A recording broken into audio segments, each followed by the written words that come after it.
can I just say that was amazing. It was because it's 2 hours, eh? And I was thinking in my mind, it's unbelievable, So He was so good. He must probably go out and get a dealership in the US. Yeah. Wow.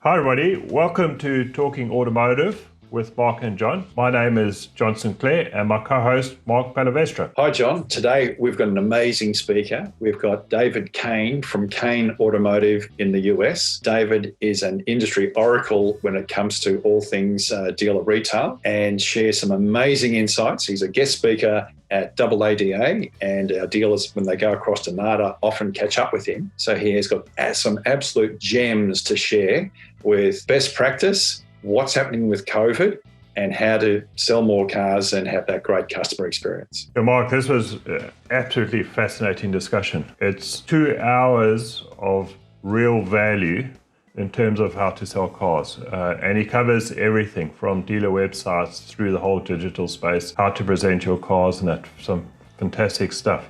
And this is basically like a mini NADA at your front door on YouTube. So really great. Let's jump into it.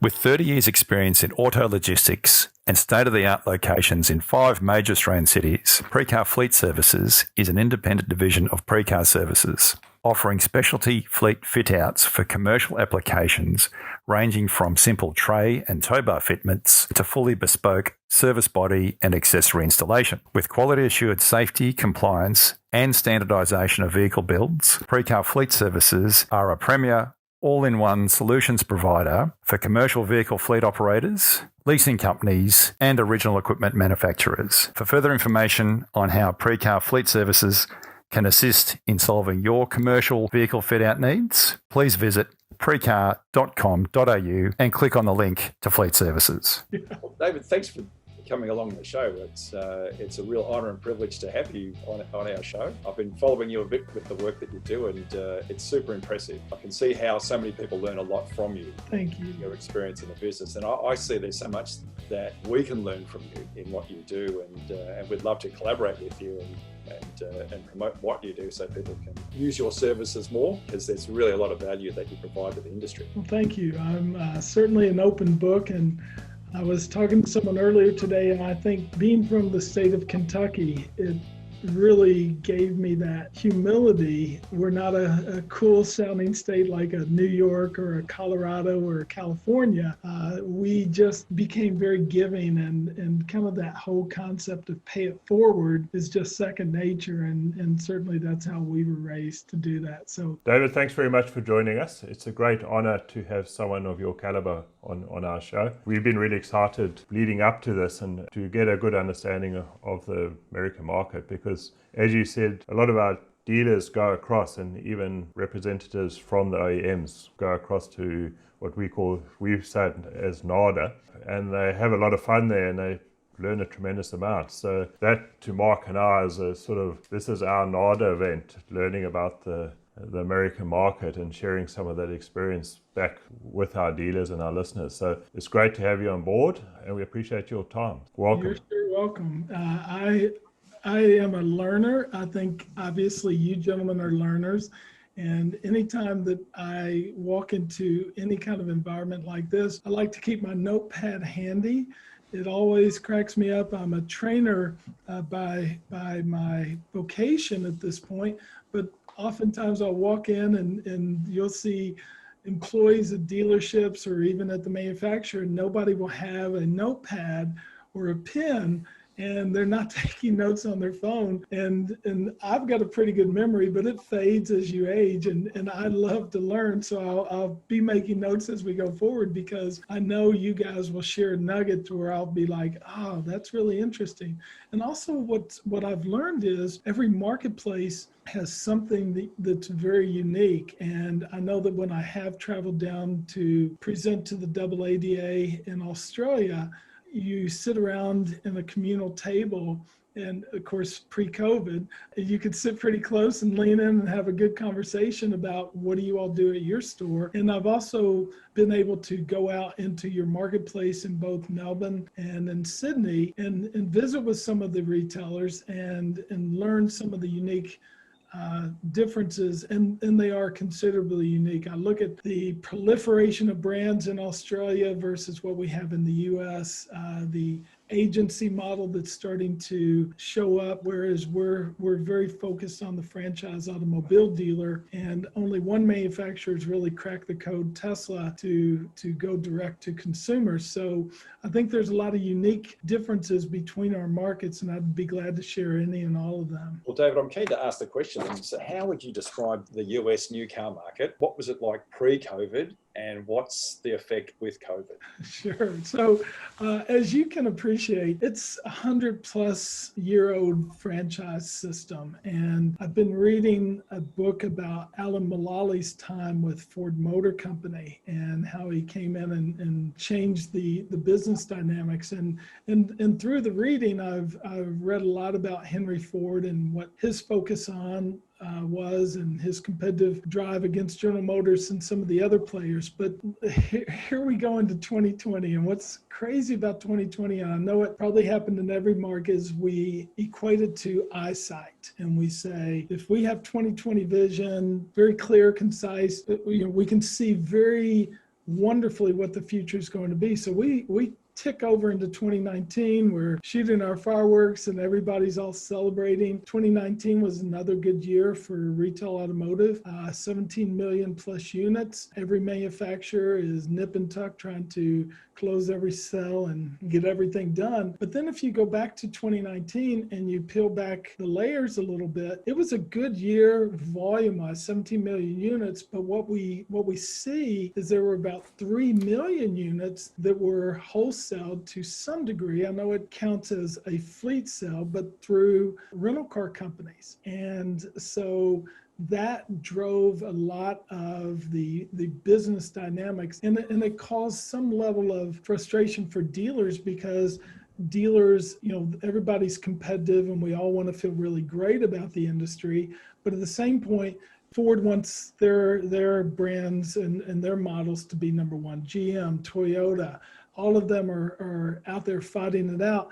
And then if somebody, say an FCA or Ford, wholesales a lot or fleetails or retails or leases, or just does a flat out fleet relationship with a rental car company, Hertz or an Avis or National, it blows up the numbers and gives you a false indicator. So dealers are getting pushed by their manufacturer, and Mark, you certainly have this orientation, as do you, John.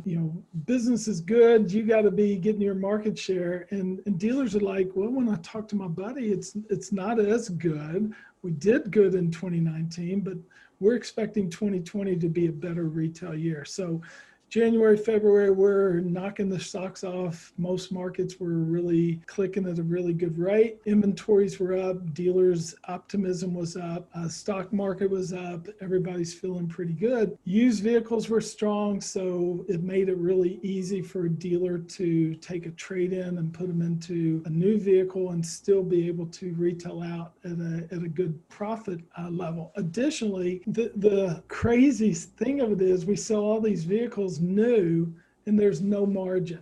And in fact, most dealers were either level or losing money on the retail sale of a new vehicle. So where profitability came pre-COVID was the finance income, and I would assume you all have some of that, but I have learned that in Australia, you all don't have the margin that we have in the automotive world in the US, because a dealer is able to make a significant, what we call back-end profit through the financing or through services that we're able to sell, extended service plans and the like. So that can be upwards of $1,000, $1,500 depending on the dealership. So then you take no money from the retail sale of the new vehicle, but then you have money for volume and money for hitting market share and things of that nature that the manufacturer gives. So, the profitability came from the new car side that the manufacturer gave for hitting programs and volume bonuses, the back end money. So all told, about $2,000 to $2,500 came through that. And then you make the money off of the used vehicle on the trade-in. The challenge that COVID brought was in so many states, and we've got 50 states, we have 50 unique approaches. Our federalist government allows the states to make their own decisions, whether we're going to shut down or whether we're going to keep operating, whether we're going to lock down retail sales of automobiles as essential services or non-essential. So for the first month, let's just say for the month of March through mid-April, it really was a case of a lot of dealers were in a total state of flux. If you were in Florida, where the governor has his own way of doing things, we got 49 other governors doing it their way. They stayed open. Some of our clients had record marches because they didn't have any slowdown. We weren't wearing masks. There was no conversation around social distancing, shaking hands, patting backs, taking test drives. Everything in Florida was pretty much the same way. In the state of Kentucky, where our family's dealership is, you could service vehicles, but your showroom literally was locked. And they would come around and pull on the doors, just like a policeman on the beat after hours, checking to see whether you're open. And if they could open your showroom door, you could potentially be subject to a fine. So let's just say 75% of the US was in that kind of quasi lockdown. Your service is open, but your sales is sort of open, but not traditional. You can't walk in like you could in a Florida or an Oklahoma or a Nebraska, Iowa. So the mid-America and a lot of the states in the South were pretty much business as usual. So here's what happened, and this is going to be an interesting learning point. I'm learning moment by moment as we go through this. States where the lockdown occurred, digital retailing took off crazy. Consumers were able to go to websites. They were able to find inventory. They were able to put their deal together, including their trade value, a guaranteed value, financing terms, and they would schedule a visit to the showroom, or the dealership would schedule a visit to their home. And although their showroom was locked, they were able to still retail so long as they met criteria of a touch-free environment. So here's where my prediction comes. I really believe the dealerships that were in the lockdown states are going to have a huge advancement from a digital retailing perspective and a more modernized approach to retailing than states where that just wasn't the case. It wasn't driven by need. So I think those states are now struggling just a bit with technological advances because they just didn't have the need. And the mother of invention, is obviously the need. And when you have that need to invent, you certainly do. So it's kind of interesting how it's playing out right now. David, for us in Australia, the medium-large segment is the largest segment in Australia. And Mark and I have had a lot of discussions about, do we think that's going to change with COVID coming in here? There's a lot of people moving from public transport, maybe buying small vehicles and that. So we wanted to try and get understanding, what are the main segments in the US? And do you envisage any changes happening to the different segments? Well, so as the headlines read when Ford put out that really controversial headline that we're going to stop selling cars, all the Ford dealers were like, what do you mean? And the consuming public was in the same situation. And what we found was The gentleman who ran, the CEO of Ford Motor Company, Jim Hackett, basically said, well, no, I don't mean we're going to get out of smaller, mid-size vehicles. We're going to change the silhouette. So Ford, along with all the other manufacturers, were making such a good living on SUVs and pickup trucks, and the cost of fuel was relatively low. And in the U.S., it's driven by power and V8 engines and high performance 6 cylinders, and we never did, if you had anything that was like a 1.0 liter, dealers and even the buying consumers were like, what? Who wants anything that's 1.0? It's got to be 5.0, baby, and it's got to, have good pipes. I will share this with you that SUV sales are remarkable and have held steady. Small to mid-sized pickup trucks, and when I say mid-size, I mean like a 3/4 ton or something that could be used in a business, have tended to grow. And cars have diminished. The Honda Accord, the Toyota Camry, those are the flagships of the sedan market. They still are doing quite well, and we're seeing a lot of the hybrids in the smaller size segment do quite well. But it's really, if you drive on the streets in any American city, you're going to see small, medium, and large SUVs, small, medium, and large pickup trucks. And you're going to start to see a diminishing volume of cars. And we're starting to see a lot more electrification. But if you look at the consuming public's interest in owning an electric vehicle, you could look at it and say California represents about 80% of that market, and all points east are only about 20%, and maybe a northeast in New York and New Jersey or someplace of that nature would be open to electric vehicles. But that's kind of the array of size and style of what our marketplace is all about these days. Right.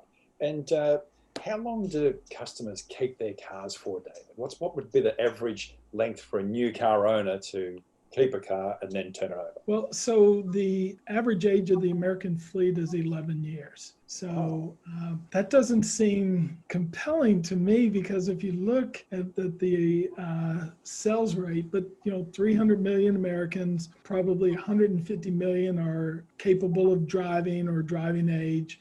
And if you imagine the old adage, 2 cars in every driveway, maybe 3 if you can put one in the garage. And that's kind of what our situation has been, is, we have a lot of vehicles. But if you look at the demographic and the financial diversity, the income diversity in the U.S., yes, a lot of the population does drive and turn over new vehicles, but as big as our new car market is, 17 million vehicles on average for the last several years, our selling rate this year, they're predicting, will be closer to 14 million, which is still pretty darn good, when you consider, the shutdown period in so many areas.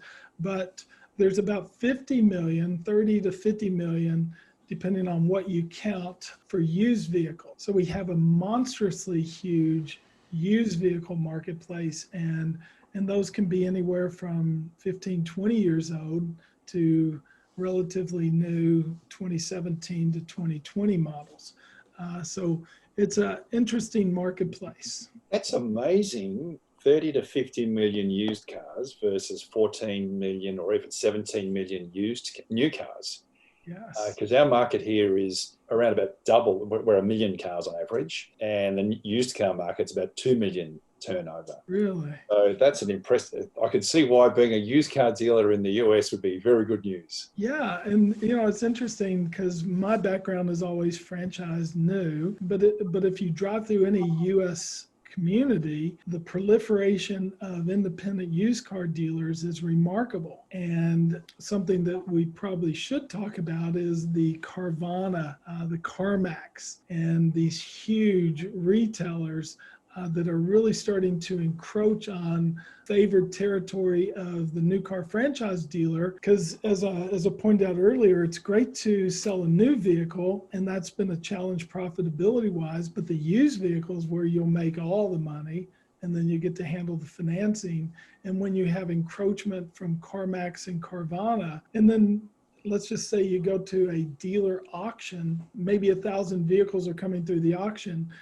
What we've always noticed is CarMax's buyer will stand there and just buy 50 in a row. So they have the ability to distribute across all of their locations, whereas the Ford dealer, the Chevy dealer, the Toyota dealer, the Nissan dealer standing there in the lane has their lot, a bypass highway outside their city. They don't have this distribution network, if you will, to where they can say, this car with this kind of mileage and this color sells better in Texas, so we're going to ship it there. But that other car we bought at the auction, we're going to put that in Illinois because it does well there. And of course, as they age, they just shift them around to different areas. We've got to figure out how to get the franchise dealer to be able to have a trade network, if you will. Oh, that's mind-blowing. They're mind-blowing numbers. I'll share this with you. So back to the pre and during COVID type strategy, car dealers, new car franchise dealers are making money on new cars. And what's interesting is market dynamics being what they are. When the manufacturers had to shut down plants, we now have the forces of supply and demand. So supply diminished and demand was holding because we had 0% financing. So cost you no money to buy a vehicle except for the cost of the vehicle. And they would distribute the payments, sadly, over 84 months. Now, when you have a 3 or 4 or 5 year warranty on a vehicle, and then you're now in a 7 or 8 year loan, that just sounds crazy to me. And if you're a retailer, do you want to really say goodbye to somebody for 7 years and put them in that? So dealers are now making money at this point in time on new vehicles, something they haven't done in the last 5 to 7 years. Oh. That is incredible. Now, you mentioned the financing. Now, what proportion of new car buyers pay cash for cars, and what proportion would use finance? Well, I would love to have specific numbers, but I can talk anecdotally from what we see from our clients and the base. But it depends on the marketplace. So, like for example, in a larger city that has a huge population, you may have subprime needs. Whereas in some idealistic communities in mid-America where everybody's got a great job and we have good food and good education, everybody may have better credit. So what happens is about 75 to 80% of the cars that we see sell through our clients are financed. In some markets, that will be as high as 90 to 95% will be financed. And in different pockets of the country, there will be a huge percentage of leasing versus doing bank financing and paying it out to where you own the vehicle. And that happens in some markets, but for the larger part of our marketplace, most people will finance the full term 60 to 84 months now. I remember the first time I heard 72 months, I was aghast. I remember when we first did at our dealership 60-month contracts, I had the clients sign an addendum that basically said, we tried to talk you into 48 months, but you opted for 60. And I just want to make sure after you go home, you don't come back and say, I didn't try to talk you into a shorter term. But financing is just the way we sell cars. Shockingly, when you go to dealerships' websites, you still have the consumer negotiate the price of the car, and then they'll see the payments. But almost everybody ultimately comes down to they don't drive a $50,000 car or a $60,000 or $80,000 vehicle. They drive a $599 a month car. Is that the number, $5.99? Is that the magic number? Magic number in advertising is $2.99. Most manufacturers, including the premium luxury, will try to affix a $2.99 payment point, and then the rest of it is in down payment. But that's the small print that you have to look for. Right. David, you mentioned the used car market being very strong. Yes. How has that impacted the residual values? Have you seen residual values increasing over this period? Well, so in the U.S., we have a technology that the most dealers, both franchised and independent, use that will measure the market pricing. It's a company started by a gentleman who's now quite an acclaimed figure in the industry, Del Pollock, who was raised in a dealership, and he created a company called vAuto. And vAuto affords our dealership and any dealership the opportunity to go in and say, I'm getting ready to trade for this 2017 Toyota Camry. It's got 33,000 miles on it, and it's got a dent in the fender. It's got good tires on it, and it's never been in an accident. So I look at those variables, and I'm able to enter that into the vAuto system. And vAuto pulls information from the Manheim auction reports and other retail sales around the industry, and it will basically tell you what that car's value is. And then you as the dealer, instead of consulting, say, an NADA guide or a Kelley Blue Book or a Black Book or one of those tools, now we've got kind of a compilation.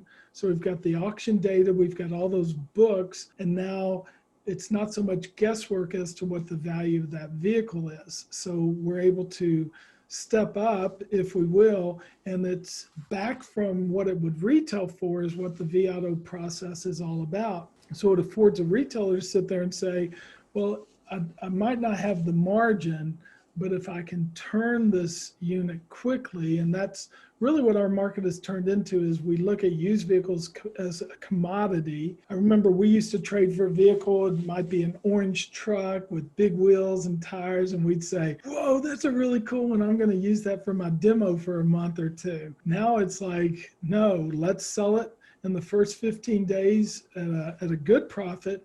And then from 30 to 45 days, we're going to sell it at a reduced thing. And by 60 days, that puppy better be off the lot. That's kind of what our driver is in the used car industry now, is not so much of the old car dog who can go out there and pick winners and stuff.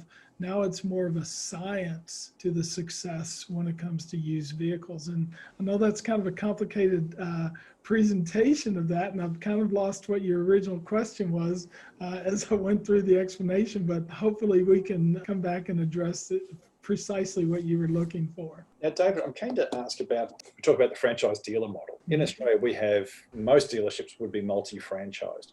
Is that the case in the US, or do you tend to have one franchise and you're a Ford dealer, or you're a GM dealer, or you're a Chrysler dealer or a Dodge dealer, or do you have the owners where they have multi-franchises? Yeah, so I have the good fortune of being able to see a lot from my vantage point. And I think if you look at the split nowadays, it's probably near 50-50, where you're going to have single point, smaller to even huge dealerships. One of my clients is Al Hendrickson Toyota, and they're in South Florida. Their whole mantra was, we just want to have one great dealership. And so they're top 2 or 3 volume dealers in the US for the Toyota brand. But then you've got other dealers that I work with, the Suburban Collection, and they've got 40 dealerships. The Germain Automotive Group, one of my clients, has 15 dealerships. Another one of our clients has 22. So you see a lot of companies that have the desire to grow. And I don't mean the publics, the Lithias, the Group One, the AutoNation type things. Those guys have huge clusters of dealerships in different markets. But we're starting to see the single point dealer shrink down. There's market forces, there's the dealer principal doesn't have a succession plan, and so they'll find someone. I've got one client that during 2020 has already purchased 11 dealerships. I saw the other day to where Lithium Motors bought the Park Avenue group out of Texas. These are huge, well-respected groups that are being sold. And I think a lot of it has to do with access to capital, generational changes, scalability, the ability to market. Our marketing costs in the U.S. are extremely high. And so there's a lot of factors that are putting downward pressure on the single point mom and pop type operation. David, now you've mentioned your own dealership. How do you differentiate in terms of the branding? Do you market the branding of your dealership, or do you market the actual brand you represent in the dealership? So there will be an equivalent in Australia for this. So what we call it in the US is Tier 1, and that's the manufacturer. Tier 2 is the group of dealers in an area, maybe a region, pulling together and advertising together. So a cooperative, if you will, of dealers. So that's Tier 2. And then Tier 3 is the dealer, and that's how they market. So as it was explained to me years ago by my father, Tier 1 is, in our world, was buy a Ford. The regional marketing was buy a Ford now, and the dealer at Tier 3 was buy a Ford here. So every independent dealer, when I say independent, I don't mean the used car side, or every dealer who's not affixed to a big, large group, typically is all about their brand. And they happen to be a Ford dealer in our case. But it's all about the generations. We started our store in 1952. My father ran it as the children grew. We ran it, and now one of my brothers is the operator, but I've got two brothers in sales. I've got a sister in administration, and my father still comes in even at 91. So, that's kind of the traditional model. And so you've got a Chevy dealer probably in a very similar sized town doing the exact same thing, and then a Toyota dealer, and so on and so forth. So that's kind of interesting, but the growth towards these multi-franchise where let's just say the Suburban Collection in Detroit, they're one of our clients. They've got 40 stores, but they still brand it as Suburban. But they got a Ford store, a Chevy store, a Toyota store, a Chrysler store, and so on and so forth. So they're not going out there saying buy a Chrysler, they're saying buy a Suburban Chrysler. And I remember my friends used to say to me, "You'd be so proud of me. I just bought a new Ford truck." And I'm like, where? Did you not buy here? I don't care if you drive a Ford. I care that you drive a Kain Ford. And no matter what the scale of the dealership group is, only the manufacturer's happy if they bought their brand. The only way a dealer is happy is if they bought from that location. And we even see in large groups that if they have multiple Ford stores or Toyota stores or Honda stores, those stores are hyper competitive against each other, and they'll really cut a real slim deal just to pull a sale from their sister store, if you will. So David, how do they actually differentiate the store, the location? So how do they drive that from buy a Ford now to buy it from me? And what sort of messaging are they using, and what channels are they using? Yeah, so as you probably can appreciate, the cost of broadcast television, radio, and even newspaper is outlandish. And even today with shrinking, consumers watching that kind of television and radio, or listening to radio and reading the newspaper, everything's shifting to digital. Over the last 5 years, even before that, if you think about internet, we started internet at our store in 1997. So that's when it started to percolate. 96, we started building a website, but we didn't even know what that was. It was all dial up and hyper slow. But nowadays with digital, I can be so precise with my marketing, and I literally can study your consumer behavior And I can be geographically specific with what is served up on Google, whether or not my website shows up on social platforms such as Facebook and such that are locally targeted. So I might sell a vehicle 100 miles, or in your world, 100 kilometers away, but that was just because maybe I had it. But my marketing is all 5, 10, 15 miles around my dealership. And I'm not doing broadcasts to where you have the inefficiency of, in our marketplace where I grew up, we're in Versailles, the media was being pumped out of Lexington, which was 15 miles away. And so I didn't have a local station, so I had to go there. But that station broadcast, to all the counties around there. So I would show up 60 miles away or 100 miles away, and I would really have to give my car away profit-wise to draw somebody in. So, but I still had to pay the rate for that big market. So now that I can be more precise, it's all digital. And even OTT, what they call, cut the wire. And we watch TV on YouTube, we watch TV on Hulu, we watch TV without having to go to the big stations. So that's a segue, I suppose, into the next question I was keen to ask around the digital world. Like you've outlined that the US was way ahead of us here. Like in '96, you've already got dealership websites. I think when I was at GM, dealer websites came in around about 99, 2000, that we started getting some proactive dealer websites going. So, and you mentioned also before that with COVID, you're seeing an uptake with people buying and researching online, especially in those shutdown states. So what approximate proportion of buyers would be transacting fully online to buy a car without physically going into a dealership? Well, so that's the big conversation point through COVID. Every manufacturer, and y'all will appreciate this given your all's background, has basically said, now's our time to really build the highway, the digital highway, to where consumers can transact online. And so what happened was during the beginning of COVID, any manufacturer, let's take Fiat Chrysler, for example, if they look at their 3,000 dealers, what percentage of those dealers had digital retailing as an add-on to their website? And so the truth of it is every website just organically has digital retailing components. I can find inventory, I can get my price, I can secure a trade value, and I can arrange financing. But they're not coupled together in a linear, smooth fashion that logically guides the consumer through that.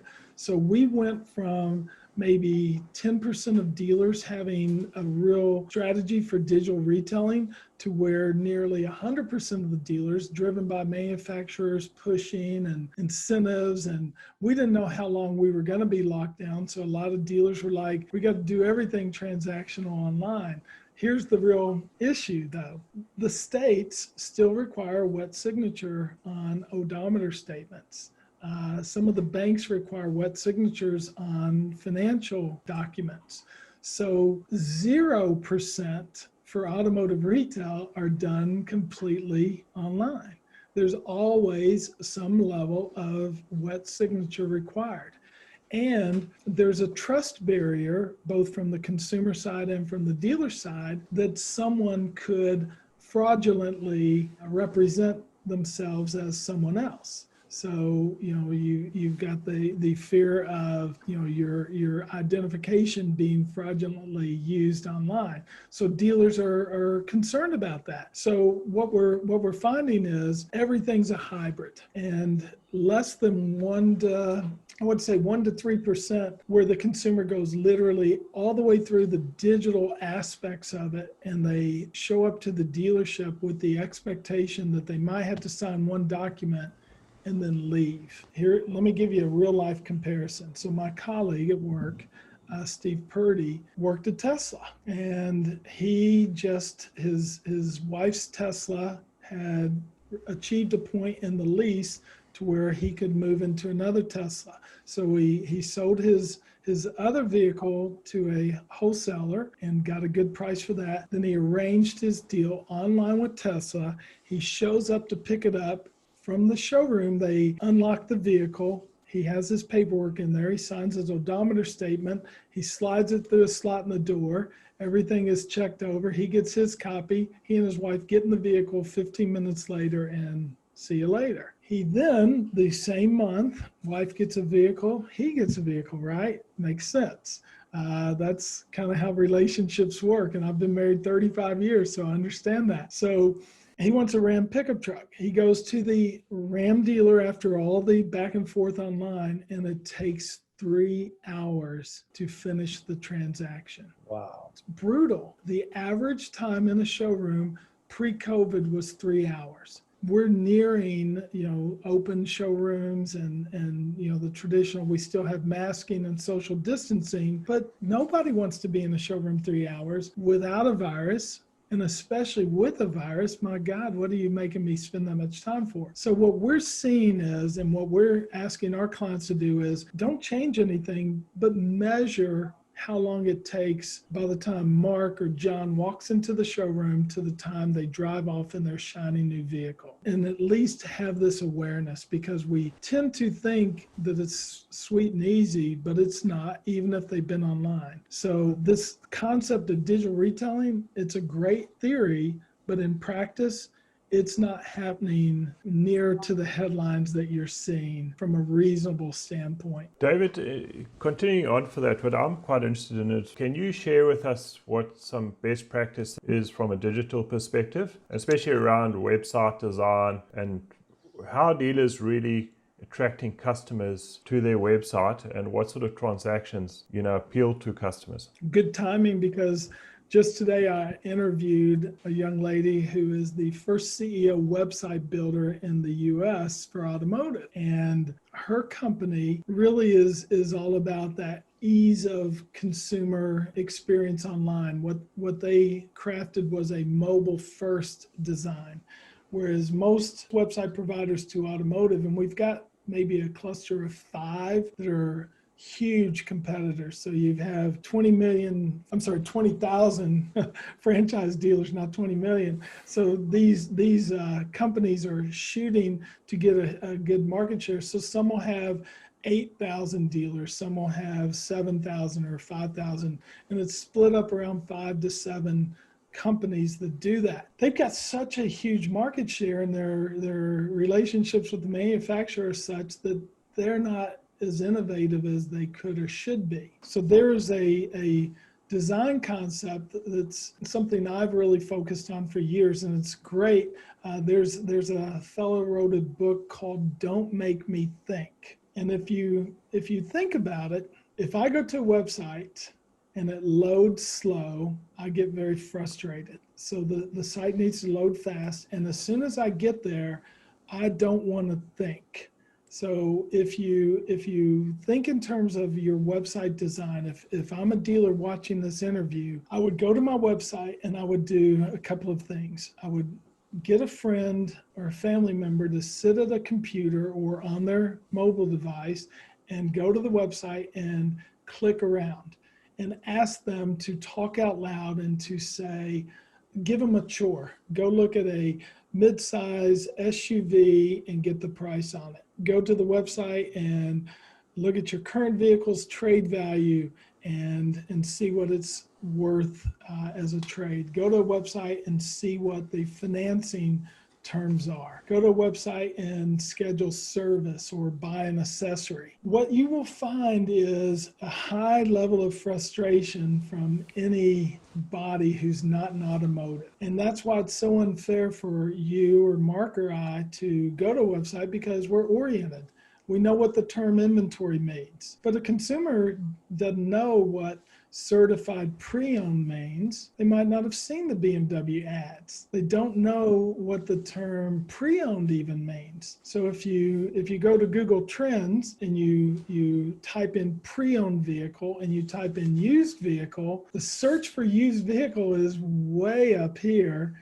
Pre-owned vehicles way down here, but the manufacturer will say pre-owned just sounds better. So when you put it on your website, have it pre-owned vehicles. Joe Average goes to their keyboard and they type in used vehicle. The dealer who has the word used vehicle has a better advantage to show up in search. So despite the more appealing approach, we got to make sure that we really dumb down the words. And going back to the book on Don't Make Me Think, we've got to take away the option. So when you go to your website, one of the other things I'd ask you to do is to count all the links on the homepage. What you will find is there will be 20 to 40 clickable links. So I've got the top navigation links, I've got the specials links, I've got the link to inventory, I've got the link to trade value, I've got the link to schedule an appointment. So all of these things are out there. And so the equivalent would be John or Mark, you all walk onto my lot and I go, hey, gentlemen, thanks for coming in today. I've got about 30 things I'd like to present to you, and let's sit down and relax before you look at cars. Well, consumers, when they go to the website, are thinking, oh my God, I don't want to make decisions. I don't want to think. I want a new pickup truck. I want a used SUV. I want to schedule my service. I want to buy a bug deflector. We've made it so complex that it's not fun. And so this will shock you. And I don't know what it's like in Australia, but the conversion rate on a website, if a dealer has a well-performing website, is only 1.5 to 2.5%.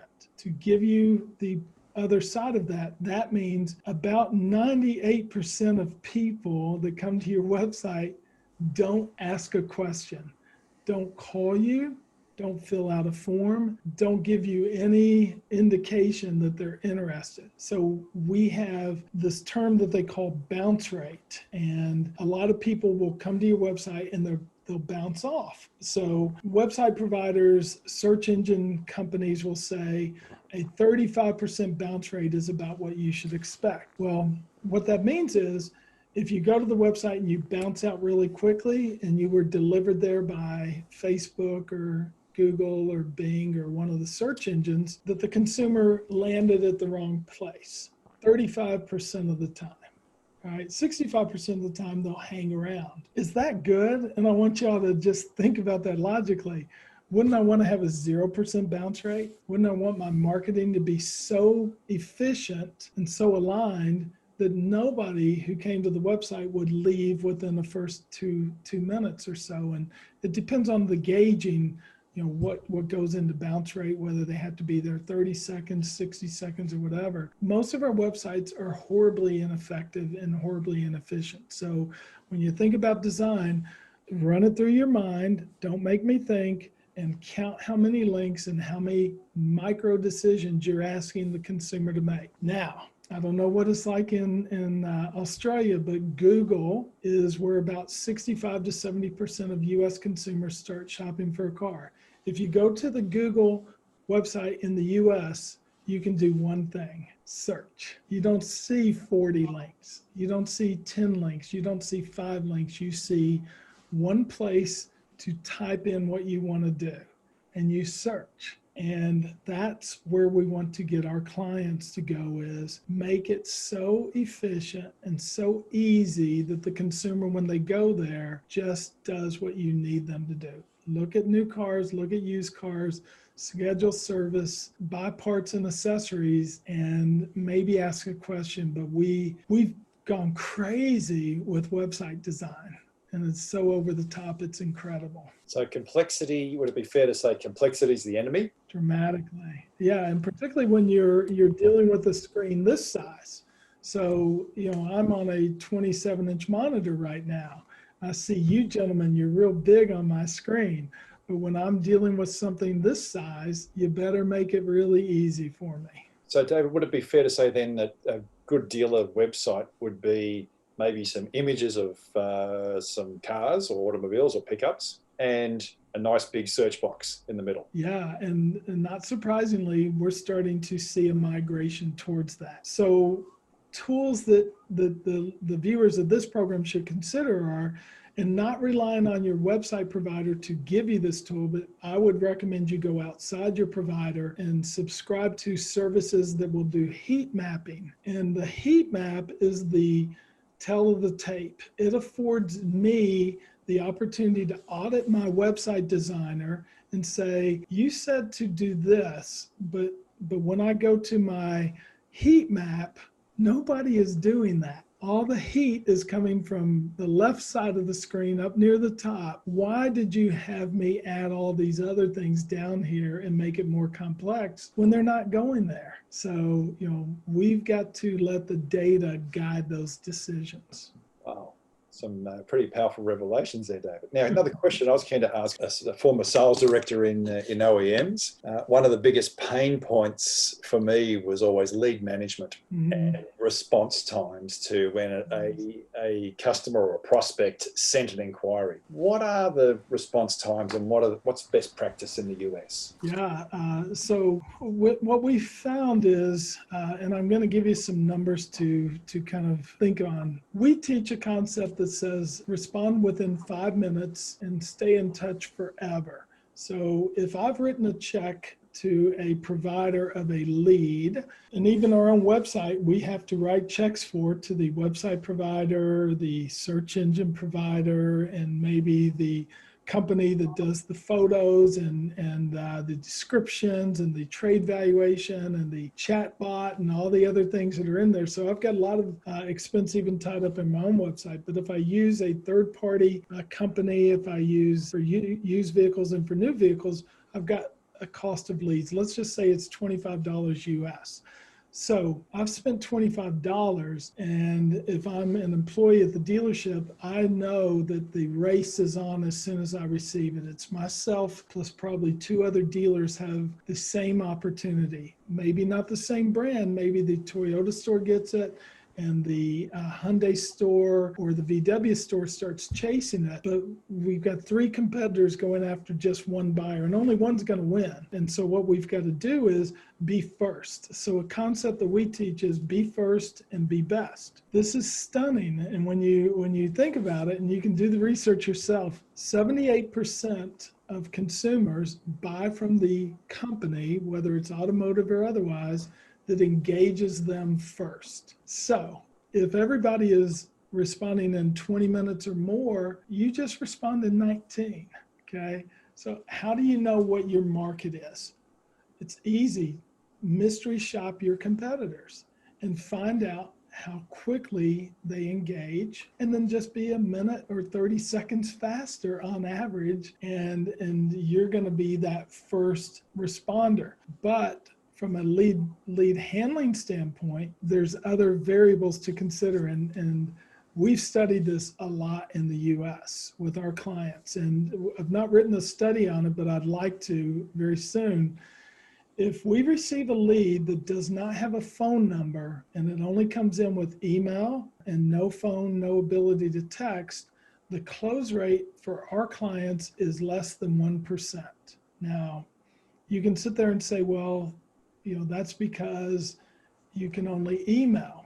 People love to text, people love to talk on the phone, and that's probably true. We also think it has to do with the psyche of the sales agent. I got a lead, I got a history of nobody responding when I send an email, so I'm going to send a bad email. And I really don't care because this is a bad lead. They weren't interested enough to give me their phone number. Now, if in fact the lead comes to the dealer's website and I've got a phone number and I've got an email address and I can text them as a result of having the phone number, close rates are 15 to 20% on a lead. If it comes from a manufacturer website or if it comes from a third-party website like a Car Gurus or a True Car or something like that, close rates are near 10%. But if it comes from a smaller website like a Kelley Blue Book or an Edmunds or what we would call a Car Price Secrets or Dealers Clearing Lots, any of those little itty bitty sites, close rates are like 3 or 4%. And we think so much of it is driven from the fact that they are just lead production sites. And so they don't really settle the customer on a vehicle. They don't gather good contact information.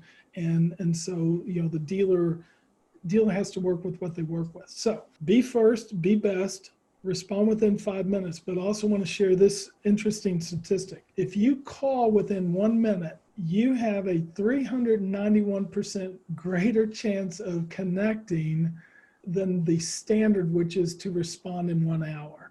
So if the The standard in the industry is respond within an hour. If you respond within 1 minute, you're 391 times better. If you respond in 2 minutes, you're 160 times better. If you respond in 20 minutes, you're only 12% better than a 1 hour response time. And if you're more than 1 hour, you might as well never respond because it won't matter. So as you can imagine, we teach 5 minutes or sooner and make sure every communication is about the guest. So get away from the templates and really focus on one-to-one engagement. Now, after 3 or 4 days, sure, templates, marketing, all of those variables can come into play. But from the get-go, if the very first moment, the very first hour, you make it about John or about Mark, your chances of success are tremendously better. David, a question for me, because to me this is a really fascinating section, and I think it's so important because the devil's in the detail, and you need to understand the detail to be really effective. A lot of dealers in Australia, we have what we call like live chat, and that can vary from having a robotic bot on the system that sort of inquires, or we have agencies provide a service maybe for 50 or 60 dealers, and if the customer has a question, says, please leave your name and email and we'll get someone to come back to you from the dealership. And then you get down to the level where you have ability for the sales consultant at the dealership to see someone's on the website, follow what pages they're looking at, and then what car configuration they're doing, and then engage the customer immediately. Now, to me, I think there's huge value in that because that's the same as having someone walk on your lot. Yes. So you're not going to ignore the person on your lot. So why do you ignore them on your website? And we often get the pushback from dealers. Oh, it's too expensive. We don't have that. We're too busy. We don't have time to engage the customer. What's your view on that? What would be your answer to that sort of pushback? If you don't have chat now, you definitely should get chat. And let me kind of give you the progression of it. When chat first came out in automotive in the US, you had the floating chat box, and it would just disturb the visit to the website. So what we found, and I want to go back to the heat mapping, we would see a line across the page of people hitting their button, and we would say, well, that doesn't really go anywhere. What is that hot line doing going across the page? And what we found out was that was consumer chasing the chatbot, trying to turn it off, trying to hit the X and stop it.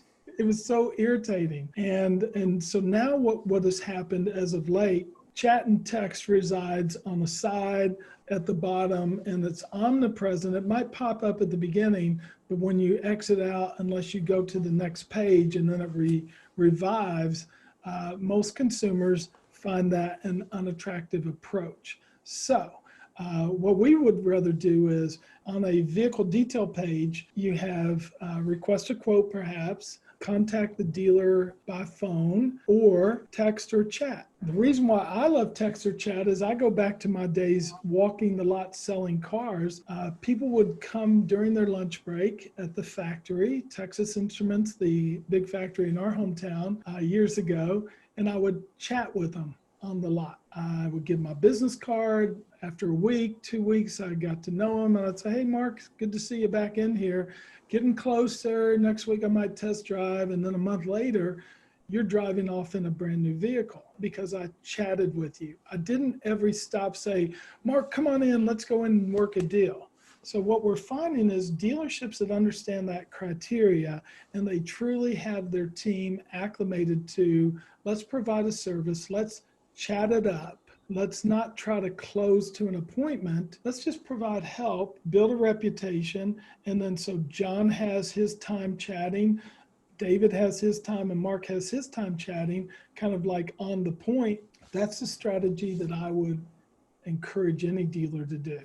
Get your team as effective at chatting and texting as they are at just a frontline walk on the lot type conversation. Here's the issue with that. A lot of salespeople type with 2 fingers and they get intimidated by a 10 finger, let's have a real timely conversation. And consumers get frustrated because nowadays, if I'm chatting or texting, I see, I just sent you a text, and now I see that the screen is telling me that John's thinking about it. So I'm going to wait. And then I know John's a slow typer, so I'm going to be patient. I'll go get a cup of coffee, come back, and John's still doing his message.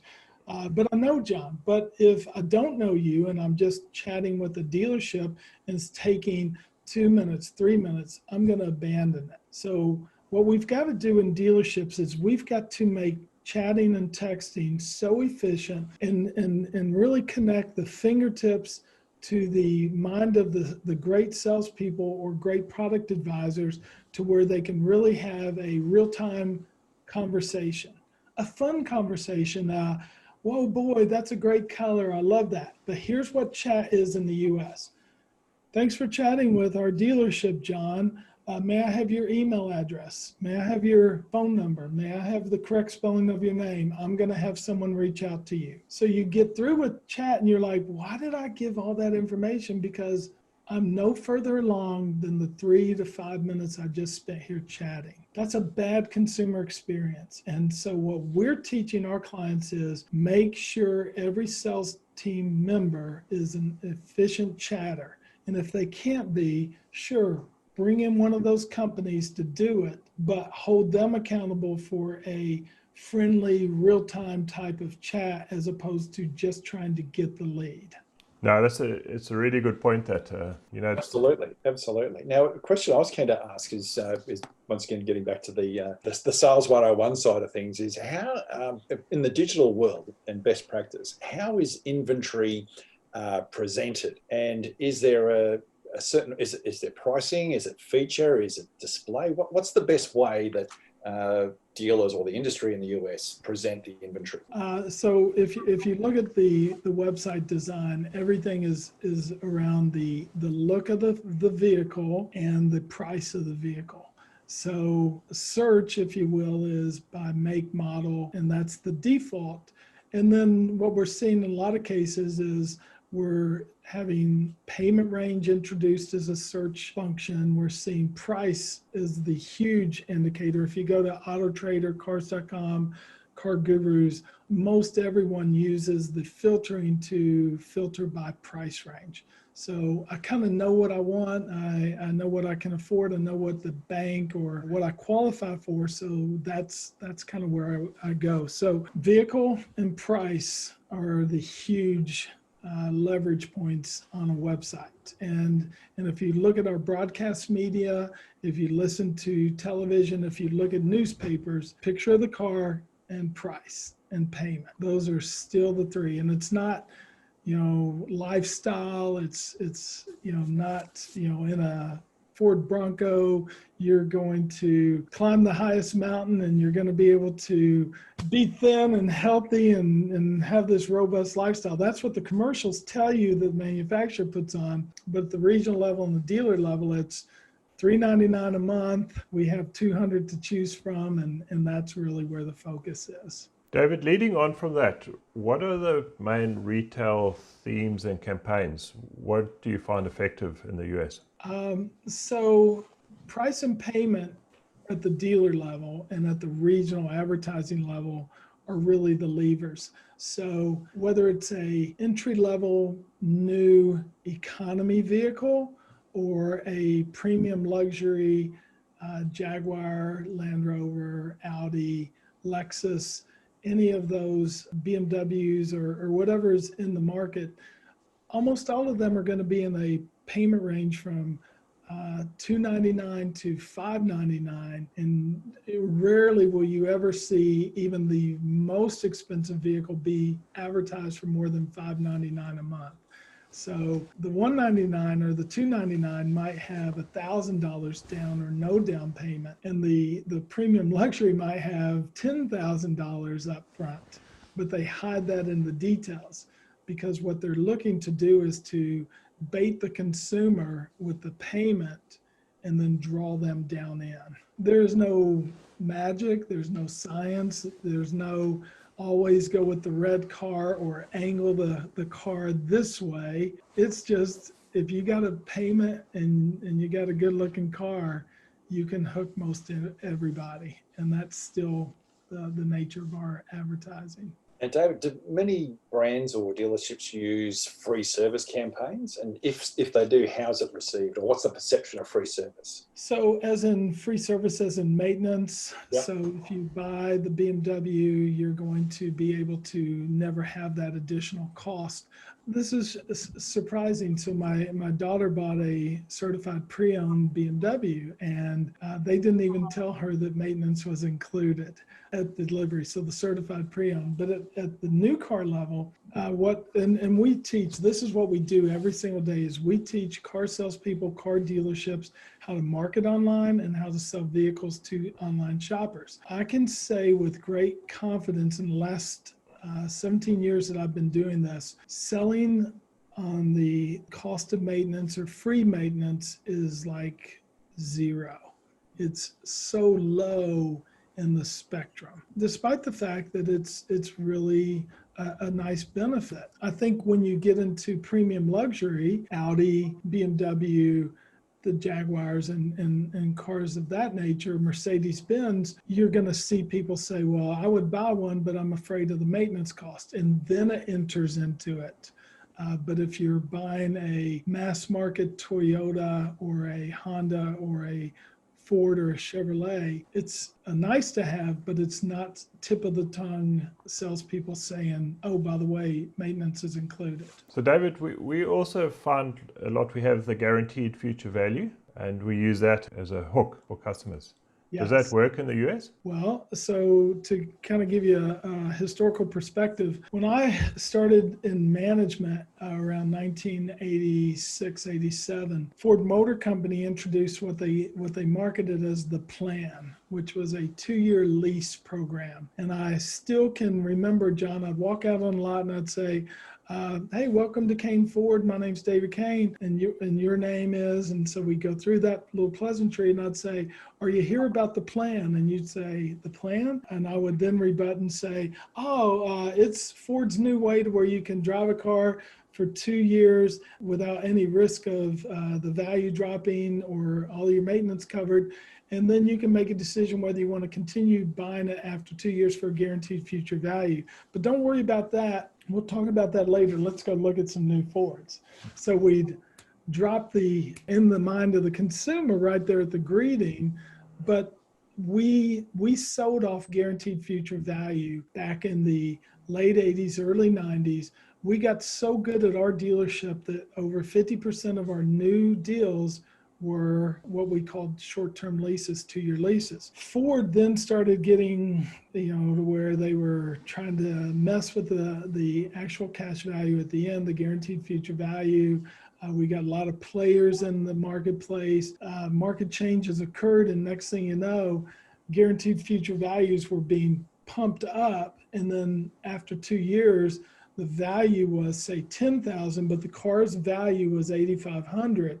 Ford didn't want it back. Dealers didn't want it because it was $1,500 underwater, so to speak. So it kind of eroded the value. So as you can appreciate, when the manufacturer goes to market and they subvent, and by incentivizing the guaranteed value, or they put not a real value on it, they're gambling on the value, that becomes an issue. And so leasing by far and away became unattractive because to the dealer, we didn't get to keep these vehicles. And so we've kind of gone in these cycles when it comes to leasing. Leasing is starting to percolate back, primarily in the Northeast, some in the Southeast.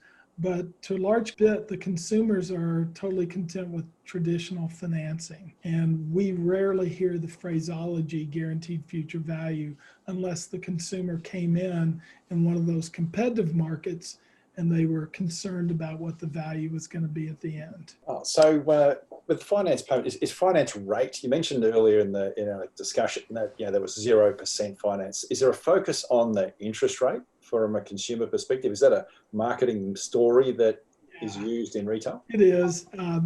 As you can imagine, a lot of people wait for the model year change, although the model year change is kind of all the way through the year nowadays. The old model gets the reduced incentive or the reduced rate, and so you're able to blow your inventory out at the end of the year, whereas the others would be 3, 5, or whatever the market will bear.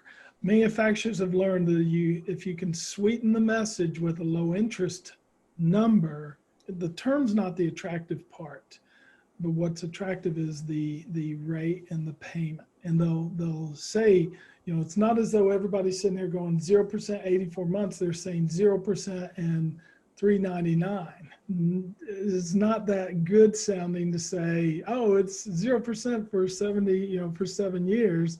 A lot of people are like, I'm not interested in that.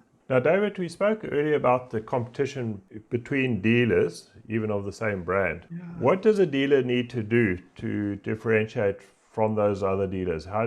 We did speak a little bit about the response time and those type of things, but how does a dealer really stand out from other dealers and even of a similar brand? Yeah, John, in the clearest of terms, we've learned that experience is the new brand. If a dealer really hopes to differentiate in today's digitally driven marketplace, it's got to be all about this simplicity, the speed, the courtesy, the ability for consumer to self-serve. If you make it easy and the experience is great, consumers will say, I didn't even expect I was going to buy a vehicle today, but it was so easy, and you're smart and you're kind and your chairs are so comfortable and the financing was easy. I was in and out in just moments. That's attractive versus, oh, by the way, have you got Saturday you can give up to come buy a car because we're going to need you from 9 a.m. to 2 p.m., because we got to drag you through all the inefficiencies in our dealership. That's unattractive. Additionally, if you go to Google and you type in to the Google search professions ranked on ethics in the US, you're going to see consumers who have responded to a Gallup survey, and it says, how do you rank these following professions on honesty and ethics? Nurses are number one. Physicians, pharmacists, firefighters, all of them are up near the top. Nurses have been number one for a long time. Doctors have been up in that top 5 for a long time. Car salespeople, next to members of the U.S. Congress, senators, and insurance salespeople, typically are fighting for that bottom spot. In 2019, salespeople descended to the last position. I've been looking at this study for the last 15 years that I've been doing training, and not surprising, car salespeople have never been above 3 places from the bottom. And the last 3 to 5 years, we've always been at the bottom or second from the bottom. You couple that with the fact that we have an unattractive selling reputation at the dealership. We're going to take your whole day, your day off, whatever. Who wants to do that? So when COVID hit and consumers now in some states got the taste of, I don't have to come in, I can negotiate everything online. The only time I have to interact with a sales professional is electronically. I'm all in. So what we're finding is dealers that embrace this modern retailing approach are really going to take it to the next level. And what we're asking our clients to do is to really lean into it and make it very easy and efficient. We can reduce staffing needs. We can reduce cost of sales overall from a marketing standpoint, and we can sell more units for a lower cost basis, netting a higher profit at the dealership level. And the truth of it is old habits are hard to break, but we're starting to see the glass get a little stress on it. It's really interesting that, how it's changing and how quickly it's changing. So I think it's going to be, over the next year or two, I think there's going to be substantial changes on that part. So. Yeah. Absolutely. Now, David, one final question for me, and really you've blown me away with this. I feel like I've sat at another presentation, and I'm just in awe. I think with the footage you'll show, my jaw's just, I'm gobsmacked with the valuable information you're sharing. It's just pure gold. Thank you. But I'm just keen, if you were to say, what would be the most common advice that you would provide to a business, whether it be a dealership or OEM or anyone? What's the most common advice that you provide to get a result? Like, what would be the most common area where you'd say, well, that's where I give most advice on? Create an alluring online presence. Make sure that whatever they're thinking about, you show up in Google search for whatever your product or service is. If you are in automotive, reduce the complexity of your marketing. There's a company right now that just launched, and the 4 principles in the company came from Google. They are saying to our clients, shut down marketing on AutoTrader, Cars.com, and all of the website portals that consumers feel like they have to go to, and market on Google, direct to your website, market on Bing, market on Facebook, and market on YouTube. A 4-platform strategy. Now, to me, I don't have the data to give my clients to say, don't put your cars on these third-party marketplaces yet, because I still see a huge number of phone calls. I still see a large amount of leads, and I see foot traffic coming from those third-party classified sites, if you will, for used vehicles, and same for new. However, they've got the data. And what they're saying is, if a dealer does a really great job with their website, or a business does a great job with their website, and they concentrate on search platforms, so whatever you all use in Australia, social, the big social platform in the US, it's the big one is Facebook, and then YouTube, which I know you have down there, you're really going to bring all the traffic you need by phone, by text, to John's earlier point, through messaging and through walk-in. You're going to flourish as a business. So that would be the advice I would give, is streamline your marketing, read the data, and make sure that you provide an experience that customers brag about. Because when they go to the review sites, you wanna be the store that everybody says you gotta just go there. So create an experience. As I mentioned earlier, experience is your brand, and the more simple you can make it to where they become cheers for it, the better off you're going to be. David, thanks very much. To me, this has been a real inspiration. Cool. I started to jot down all the gems, and I think I've got 7 or 8 pages here of absolute gems. So it's been really wonderful. I'm actually double-sided on 4 pages here. Well, I'm humbled that you all say that. It's such an interesting world that we're in, and I would really appreciate you all returning the favor and letting me interview you all, because I think it would be fascinating to get your all's perspective, because you all have such a global view given your experience and all the towns that you've called home over your careers. I think it would be fun for my U.S. audience to learn about the different markets that you guys have been in. Yeah, it'd be an absolute pleasure. We'd love to, so. Cool. We'll return the favor here in the coming months, okay? Oh, that'd be an absolute honor for us, David, to participate in your channel. Awesome. Phenomenal. And I really thank you for accepting the invitation and coming on our show, because the gems that you've shared, I look at, I've got a 12-year-old daughter, and as she learns something new, when I see a penny drop and just her head explodes. There you go. That was, you just figured out quantum physics or something like that. And honestly, for me today, with what you've shared, is just phenomenal stuff, and so much value that you provide to your guests. So when you think of the basics of how do you sell more cars, or how do you make more money? You sell more cars and you make customers happy. And basically, they really, well, if in a nutshell, it's just, well, contact David Kain, because that way you will find out all the little bits and pieces on that roadmap to sell more cars. So how do you sell more cars? Get your marketing right. And then what do you do once you've got the marketing right? Well, how do you respond to that marketing? Yes. And how do you make that experience a good one all the way through?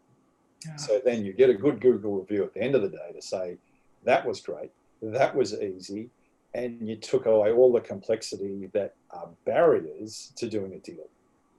So amazing stuff. So John, do you want to summarize, or do you want me to? No, I think, Mark, I'd hate to take it away from you because, David, we have this thing. I've always wanted to summarize at the end, but Mark has I could never match him in terms of the summary. So This is a college tutorial that we sit through, and it's an exam at the end. I'll endeavour to do your presentation justice, David, because let me know if I've missed anything. Okay. So, just recapping, a very, very, very good interview. Thank you once again. But we're talking about a US market that is 17 million cars in a normal year. This year is going to be 14 million. But what I found really impressive, and I think a lot of viewers won't be aware of, that you're between a 30 and 50 million used cars out there. That is a huge market and huge potential. And I liked it, and you highlighted for me, and I didn't realise, it's 2020, so it's all about 2020 vision. So where is the world going? And we look at Henry Ford started the franchise model 100 years ago, and you're very much, other than Tesla, is very much a franchise market in the US. And profitability has been a problem where there's been no margin on new cars. So it's all about the financing, and it's about the used car. And that's very similar to what we have here in our market here.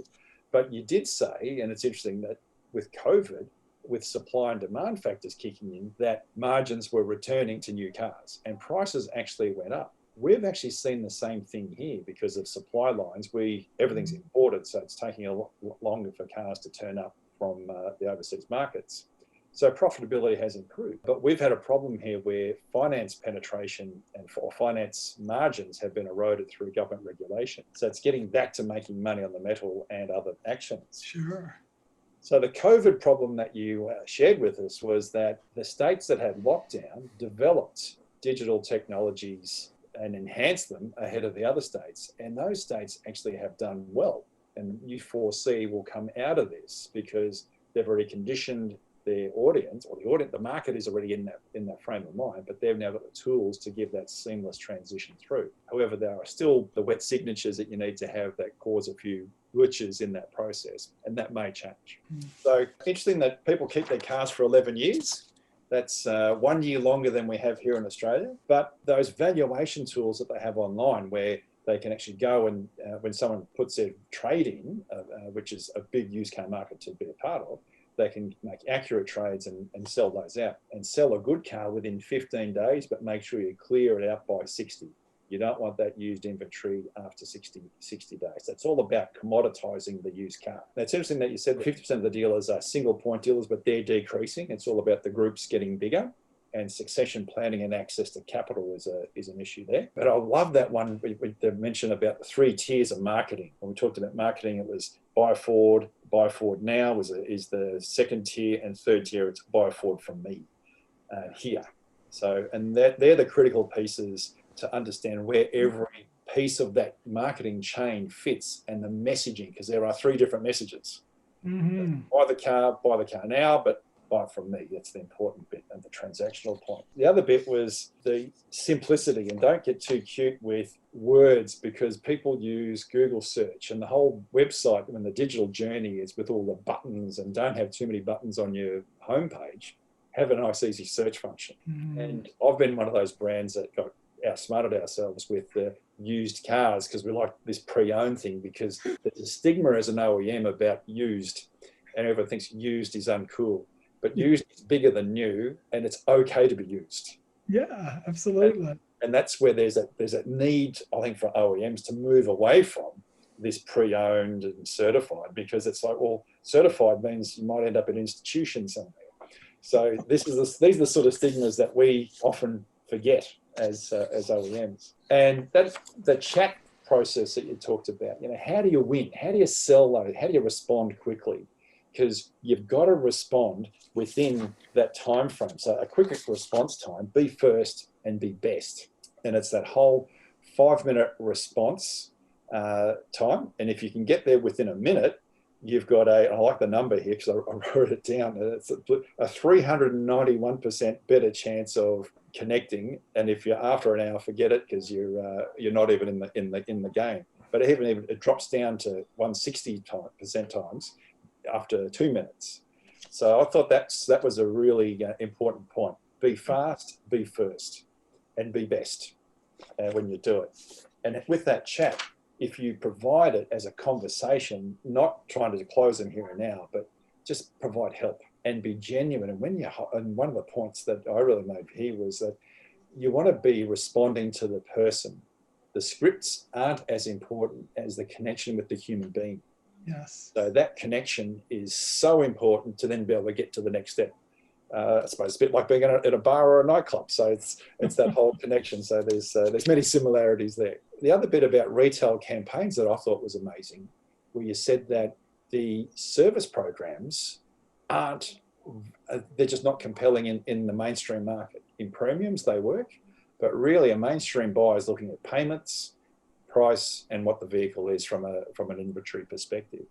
So that was a key learning that I saw. But when you summarised, you said, what's going to make you stand out? And it's that funny, when you start with the end in mind, it's a Stephen Covey 7 Habits of Highly Effective People, start with the end in mind.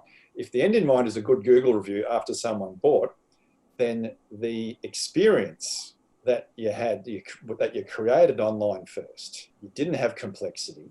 You then had simplicity, speed, courtesy, the self-service factor that you're not pushing me, but I'm choosing, I'm self-serving. You made it easy and you create that experience that I'm going to rave about. So that experience bit really ties into how you win, and basically getting back to how do you sell more cars, therefore how do you make more money. Absolutely. So David, for me, I thank you. Hopefully, if I missed anything with that summary. Oh my gosh. Yeah, that was remarkable. We spent all this time and boy, you really pinned it down. I think those are wonderful takeaways. I just think of any business that employs your services and gets your advice, that should be, that's just pure gold. That is how you sell cars and make money. Well, this has been a lot of fun, and sometimes you don't know what you know until the questions are asked, and it takes a really good group to be able to pull it together. And thank you all for your all's courtesy and kindness to me, and we'll get together and we'll keep this friendship going. Okay? Oh, absolutely, David. Thank you so much. It's been an absolute pleasure for me. Well, thank y'all very much. Y'all enjoy the rest of your day. I know it's Friday over there, so have a good one and a nice weekend, and we will see you on the flip side. Absolutely. Yeah, thank you so much. Really appreciate it. Bye now. Yeah. Thank you. Thanks, David. Bye. Thanks, David. Bye. Thank you. Bye-bye. Thank you for listening today. Hopefully you got as much out of today as we did. Amazing speaker, David Kain from Kain Automotive. And definitely follow him on YouTube or on social media platforms as well. If you like what you saw, please like us on YouTube, subscribe to our channel, and also like us on LinkedIn. If you need any further information about this or any other subject that we've covered or would like to cover, please either contact John Sinclair or myself, Mark Palavestra, on LinkedIn, or leave us a message on YouTube as well. Thanks for listening. Yeah, if you'd like to get more involved in the show or involved in some sort of sponsorship, or like us to cover any particular topics, please feel free to reach out to us. Thanks very much for listening, and have a good week, and we'll speak to you again next week.